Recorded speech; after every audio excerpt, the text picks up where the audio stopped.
चाहिए। हाँ हाँ देना चाहिए। भारतीय समाज को बचाए रखना चाहिए। गृह मंत्री को इस्तीफा देना चाहिए। हाँ हाँ देना चाहिए। इस्तीफा देना चाहिए। गृह मंत्री को इस्तीफा देना चाहिए। इस्तीफा देना चाहिए। हाँ हाँ देना चाहिए। राज्य सुरक्षा के लिए उन्हें मेहनत करनी चाहिए। मेहनत करनी चाहिए। गृह मंत्री को इस्तीफा देना चाहिए। हाँ इस्तीफा देना चाहिए। इस्तीफा देना चाहिए। हाँ गृह मंत्री को इस्तीफा देना चाहिए। गृह मंत्री को इस्तीफा देना चाहिए। इस्तीफा देना चाहिए। हम भारतीय लोगों के बीच देश और संविधान के खिलाफ अन्याय पर रोक लगानी चाहिए। हमारे गृह मंत्री को इस्तीफा देना चाहिए। गृह मंत्री को इस्तीफा देना चाहिए। उनको इस्तीफा देना चाहिए। देना चाहिए। राज्य की सुरक्षा के प्रति मेहनत करनी हाँ चाहिए। मेहनत करनी चाहिए। उनको इस्तीफा देना चाहिए। हाँ इस्तीफा देना चाहिए। इस्तीफा देना चाहिए। हाँ गृह मंत्री को इस्तीफा देना चाहिए। इस्तीफा देना चाहिए। इस्तीफा देना चाहिए। हमारे देशवासियों के बीच में चाहिए। देश में अन्याय पर रोक लगानी चाहिए। अन्याय पर रोक लगानी चाहिए। गृह मंत्री को इस्तीफा देना चाहिए। हाँ गृह मंत्री को इस्तीफा देना चाहिए। हमारे देश के संविधान के प्रति अन्याय पर रोक लगानी चाहिए। अन्याय पर रोक लगानी चाहिए। Have a nice day.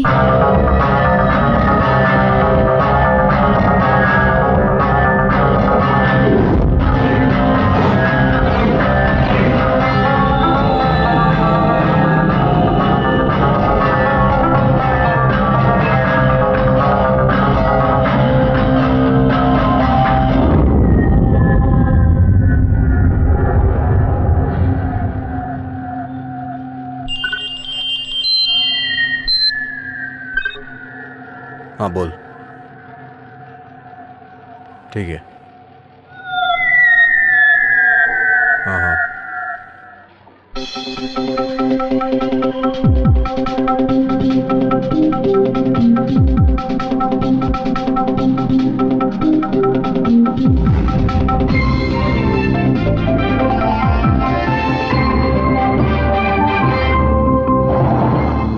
नमस्कार, बुलेटिन में आपका स्वागत है। मुंबई में किन किन जगहों पर बम ब्लास्ट होने वाला है, इसमें कौन कौन शामिल है और सुरक्षा बलों ने राज्य के बचाव के लिए क्या क्या एक्शन लिया है, इसके बारे में हमें अब तक जो खबर मिली है उसके बारे में हम आपको बताने जा रहे हैं। खबर मिली है कि पालघर में इस सिलसिले में कुछ लोगों को अरेस्ट किया गया है। सूचना है कि आतंकवादियों का लीडर पुलिस के हाथ चढ़ गया है। गृह मंत्री के लोगों का कहना है कि राज्य में फैल रही आतंकी गतिविधियों के खिलाफ उनकी पकड़ मजबूत होती जा रही है। गृह मंत्री का कहना है कि सभी आतंकवादी जल्द ही पकड़े जाएंगे। मंत्री जी का कहना है कि राज्य में अलग अलग जगहों पर बम ब्लास्ट करने वाले आतंकवादियों को पुलिस ढूंढने में जुटी हुई है। वहीं दूसरी ओर साइबर सेल का कहना है कि मुंबई में प्राइवेट सेंटर से ये मेल भेजा गया है और ये सच है या झूठ ये पता नहीं। कुछ दिनों से ऐसी गलत अफवाह फैलने की वजह से पुलिस प्रशासन और पब्लिक के बीच में डर पैदा हो गया है। हो सकता है ये दूसरा मेल भी अफवाह फैलाने के लिए भेजा गया हो। फिर भी दूसरे राज्यों में जो बम ब्लास्ट हुए हैं उनको मद्देनजर रखते हुए इस मेल के खिलाफ एक्शन लेना बहुत जरूरी है। कल्याण, थाने, भिवंडी इन जगहों पर बम विस्फोट होगा। इस तरीके के जो मेल मिले हैं उनको मद्देनजर रखते हुए इन जगहों की सुरक्षा टाइट कर दी गई है। पुलिस आयुक्त का कहना है कि कभी कभी स्टूडेंट भी इस तरीके की हरकतें करते हैं और इस तरीके के अफवाह से पुलिस का टाइम बर्बाद होता है, इसलिए कई बार ऐसे केसों को नजरअंदाज करना पड़ता है। लेकिन फिलहाल पुलिस डिपार्टमेंट का कहना है कि मुंबई में अलग अलग जगहों पर बम ब्लास्ट होगा, ऐसा जो मेल मिला है उसको लेकर हम चुपचाप नहीं बैठ सकते हैं। ऐसी परिस्थिति में गृह मंत्री ने सबको एकजुट होकर एक्शन लेने की बात कही है।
हाँ, कौन बोल रहा है? हाँ ठीक है, ठीक, हम पहुंच गए। मैं बाद में बात करता हूँ। मैंने कहा ना बाद में बात करता हूँ। Okay okay.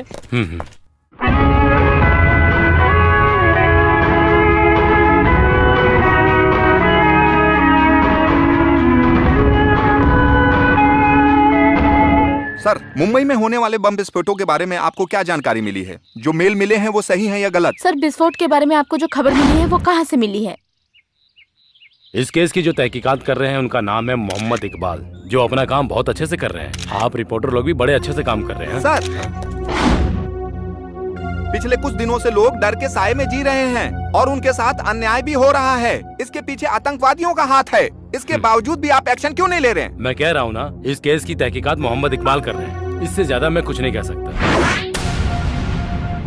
राज्य के लोग जो डर के साए में जी रहे हैं, सब कुछ पुलिस के हाथों पे छोड़ करके सारे दल एक दूसरे पर आरोप लगा रहे हैं। हादसे को काबू करने के बजाय सब आपस में लड़ रहे हैं। इसके बावजूद भी आप अपने परिवार से मिलने बस करो मेरे पत्रकार भाइयों, जरा रास्ता भी तो छोड़ो। मंत्री जी की बीवी को यहाँ डिलीवरी के लिए एडमिट किया गया है। इस तरह की बातें करने के लिए हम बाद में समय निकालकर इंटरव्यू के लिए बुलाएंगे आपको। अभी आप लोग जाइए जाइए। सर आप चलिए सर, ना, आपने कोई जवाब नहीं दिया है। दोस्तों, मेरी बात सुनो। तुम किस चैनल की वजह से मुझे उकसा रहे हो? हाँ, कुछ दिनों में तुम्हारी उम्र भी बढ़ जाएगी। मैं भी एक इंसान हूँ, साथ में पति हूँ, वही फर्ज निभाने आया हूँ। शादी के 10 साल बाद आज मेरा एक बच्चा होने वाला है। इस समय पति और बाप का फर्ज निभाना मेरे लिए बहुत जरूरी है। जो अपने परिवार को चला सकता है वही इंसान देश को चला सकता है। सर, आप भी मंत्री बनने से पहले एक आम आदमी ही थे। घर परिवार के साथ आप देश की भी रक्षा करेंगे, लेकिन फिर भी मेरे लिए ये सब सवाल करना बहुत जरूरी है। एक इंसान का फर्ज वहाँ से शुरू होता है जहाँ से उसका परिवार, माँ बाप, बहन भाई, बीबी, बच्चे और उन सभी लोगों के लिए एक वक्त का खाना, थोड़े से प्यार, जरूरत पड़ने पर दवा, ये सब जो देता है वही एक जिम्मेदार इंसान होता है। उसके बिना मंच पे भाषण देना बस एक नाटक ही होता है। हाँ ठीक है, ठीक है। यहाँ डरने की जरूरत नहीं है। जो भी केस मोहम्मद इकबाल ने लिया है उसे पूरा किए बगैर कभी नहीं छोड़ता है। आप लोगों के लिए कोई नई खबर नहीं है। आप लोग अच्छी तरह जानते हैं कि हम हारेंगे नहीं। आप कोऑपरेट कीजिए। ये मेरे सवाल का जवाब नहीं है। अभी की स्थिति में आतंकवादियों पर रोक लगाने के लिए और लोगों के दिलों से डर निकालने के लिए आपने क्या किया है? सुनो, हमारा ये देश भगवान का देश है, गॉड्स ओन कंट्री। इसलिए यहाँ पर पहला सवाल जो होता है उसका जवाब देने के लिए अरे खुद साक्षात भगवान आते हैं।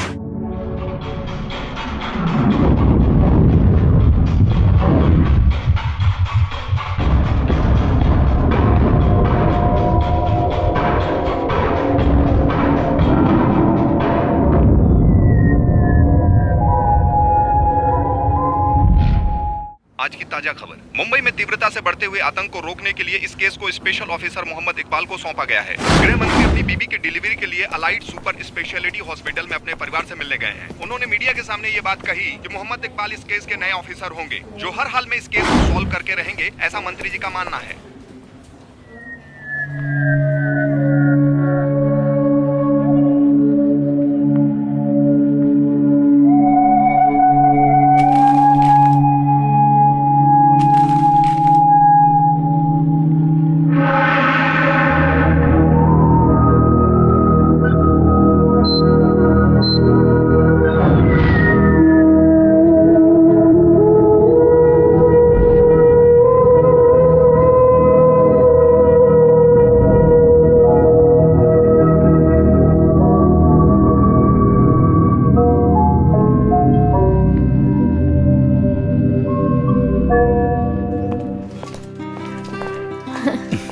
हाय अच्चू, कहाँ जा रहे हो पापा को लेकर?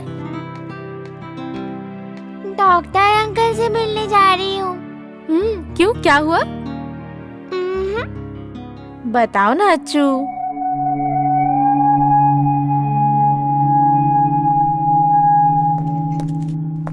बताओ ना, कोई सरप्राइज है? नहीं बेटी, ये डॉक्टर अंकल को एक तोहफा देना चाहते हैं, है ना?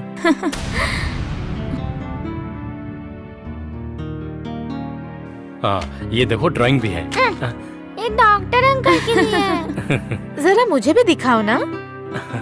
सिर्फ ड्राइंग ही नहीं, गाना भी लिखा है। हाँ, ऐसी बात है क्या?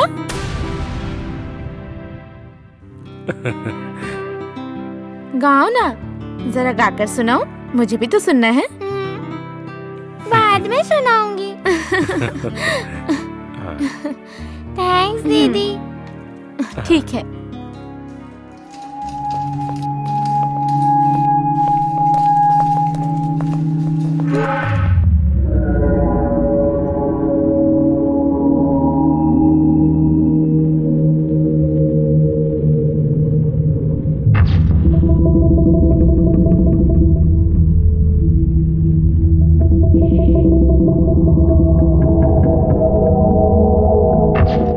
सॉरी।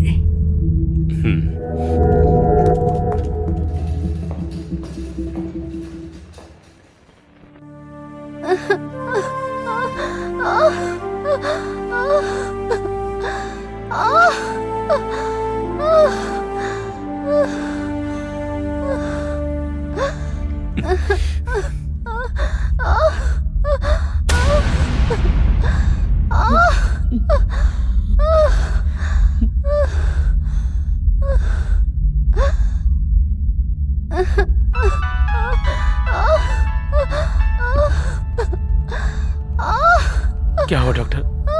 कुछ नहीं, दर्द कम करने के लिए स्ट्रिप दे रहा हूँ। सिस्टर जरा बाल गोपाल सर को बुलाओ ना। ठीक है सर।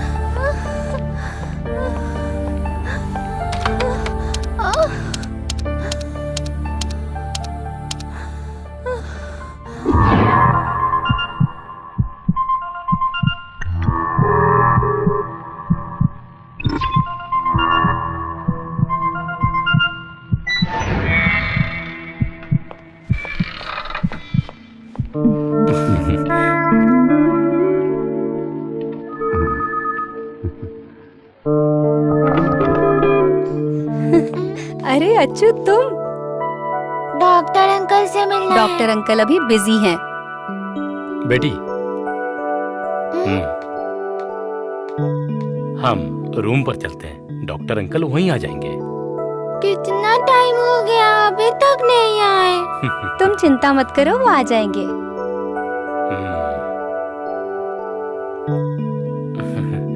इसको डॉक्टर अंकल को एक तोहफा देना है, इसका सरप्राइज गिफ्ट है। लाओ मुझे दो, मैं दे दूंगी। नहीं। चलो बेटी, हम चलते हैं। चलो।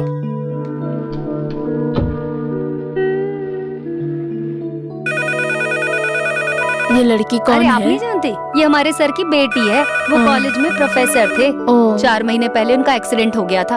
अपनी हाँ। फैमिली को खो चुके हैं। अच्छा। ये इनकी बेटी है, अच्छू। अच्छू। उस हादसे में बस ये 2 लोग ही बच पाए। साहब चल नहीं पाते हैं, पर उनकी बेटी एकदम ठीक ठाक है। अपने पिता को संभालना, खाना खिलाना, दवा पिलाना सब अच्छू ही करती है। बहुत ही प्यारी बच्ची है।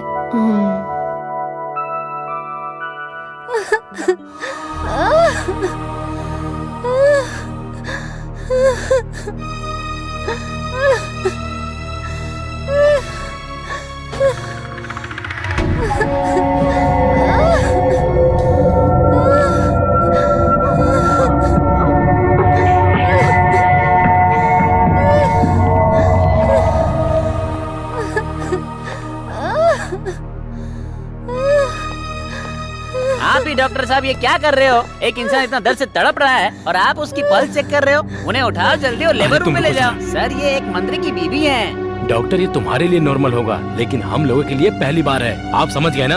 आप जरा डॉक्टर बाल गोपाल सर को बुलाइए ना। अरे किसी को तो बुलाने दो, इलाज तो शुरू करो।